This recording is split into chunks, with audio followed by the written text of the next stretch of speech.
What's going on, guys? Welcome to the October update. Now, I know I'm a little late on this. I believe it's the 6th, big election day. I'm going to vote, but first, I want to show you what I bought in October. I got one game, one DVD, and a couple Blu-rays. Let's dive right in. First up is the N7 Collector's Edition of Mass Effect 3. Now, if you've seen my unboxing of this or the Wheeling Around Town where I bought it, you'll know all about it, but I haven't really played the campaign yet because I haven't played Mass Effect 2, and it's on the way. But this came with a snazzy steelbook case with Fem Shep and, regular Shepard. And it is 2 discs, but 1 disc is in my Xbox. If you want to see more, float on over to the full overview. But I haven't, like I said, I haven't played the campaign yet. I'm looking forward to it after I play Mass Effect 2. But I have played quite a bit of the multiplayer, and I really enjoy it. I think it's fantastic. It's similar to Horde mode on Gears of War 3. It's just you and a bunch of people going against the the CPU on different levels of difficulty and different enemies. I've already sunk many hours into it, and it's really a lot of fun. I recommend this game wholeheartedly, even just for the multiplayer. But I will say that it is more fun if you have at least one person to play with. But couldn't get those back in the slips. I'm just laying them down there. Next up is another box set that I did a full video on, and it was really well received. I think it has like 950 views. It's the Universal Monsters. Now this is what is in the coffin. Coffin's over there on my shelf. Didn't want to fool with it, but again, if you want to see a full overview unboxing of this, go over to my page. I may be linking this stuff on, in an annotation, but hopefully I can phone this in.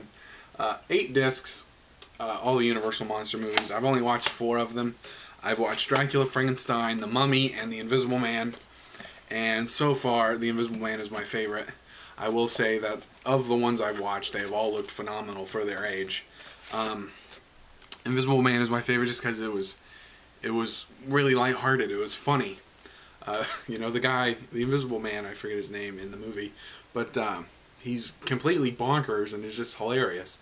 Just the way he talks and, stuff he does when he's invisible. But this box set is awesome. You get quite a bit of stuff. Like I said, go over to my channel, annotation on screen, for the video or whatever. Definitely pick this one up. I believe the US version has actually gone up to about $150. I don't think it's worth that, but I paid $60 for this, and it's a damn good deal. Yeah. Next up is the one DVD I got. It's War of the Worlds. I got this in a mail day. I paid like $5 for it off the Amazon Marketplace. Never seen it until now. It really is great. The special effects on this are fantastic. They actually built the ships with the big eyeball, and then to simulate when people shoot at it, simulate like a shield, they would put like a giant dome over it and then film like flickering. It was, I watched a couple special features, that's where I learned that. But this movie's fantastic. I definitely recommend everyone watching this. But I said in the mail day that it was based on the radio broadcast. Well, it's actually based on the novel by H.G. Wells. And then H.G. Wells' son did the radio broadcast. So it's based on both of those. But this is a damn good movie. I really hope they bring it to Blu-ray. It is filmed in Technicolor, and Technicolor usually comes out good on Blu-ray. Check this one out. This one should be coming to Blu-ray. They really should do it. Next up, another one I did a full video on, and that was really well received. It's the E.T. Steelbook. If you want to see a full overview, link on the description, or in the description on the page. 2 discs. But this movie is pretty fantastic. The Blu-ray looks phenomenal. I can understand why it's a classic. I mean, I wouldn't put it up there with my favorite movies. It's just personal preference, but I can see why people loved it. I actually heard I think my brother told me that it was in theaters for like 5 years, which is really crazy. But Universal has yet to disappoint on a Blu-ray release. This one's no different. It looks fantastic. There's a lot of special features. The steelbook was really cool. In the overview, I talked more about it, but definitely check this one out. And next up is next three are ones I got in the trade and save. It's Road to Perdition. I love Tom Hanks, and I knew nothing about this. I thought from the looks of it he was like a 30s cop or something. After watching it, this very well may be my favorite Tom Hanks movie. It's just fantastic. I'd never seen Tom Hanks play someone like this. Like someone out for vengeance or trying to protect his son, or, it's a fantastic movie. Tom Hanks is stellar. His son, whoever, I don't even know his name, the guy who plays his son is fantastic. Paul Newman as like the mob boss guy was absolutely stunning performance. And then Jude Law was kind of phoned in. He was, I don't know. Paul Newman was the villain, but Paul Newman hired Jude Law to kill Tom Hanks. I think the movie could have been done without Jude Law. It's just an extra bonus, I guess. But check this one out. I paid $5 for it. It's a damn good movie. Definitely check it out. Next up, Fight Club. Now, I didn't know anything about this movie either, but it was a little strange. It wasn't bad, but it was strange. What's his face? Edward Norton, is a dead-end job. He doesn't have anything that would, he really stimulates him, makes him happy, so he buys furniture from IKEA. And I believe it's IKEA. But he's not a happy guy. So he meets Brad Pitt on a plane, and it's really hard to explain because it's been about 2 weeks since I've seen it, and it's a little vague, but it's weird but good. Check this one out. I paid $5 for it too. I believe it's like 10, 12 all the time. Blu-ray is stunning looking. So next up is 50/50. Now Blu-ray is phenomenal, and I've already said I really like this movie.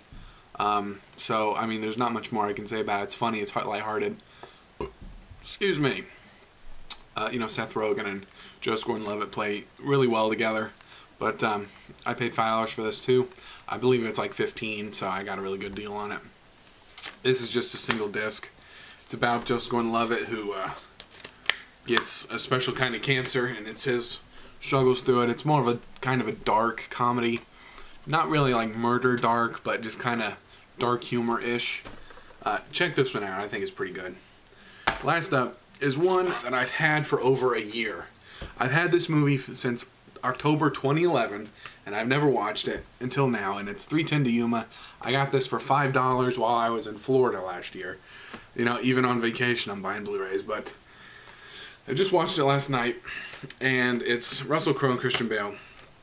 And I did just find out that this is a remake of like a 50s or early 60s version. And I thought this was damn good. I'm not a Western type of guy. I wholeheartedly kind of dislike Westerns, but I started watching this. It's about Christian Bale and his family.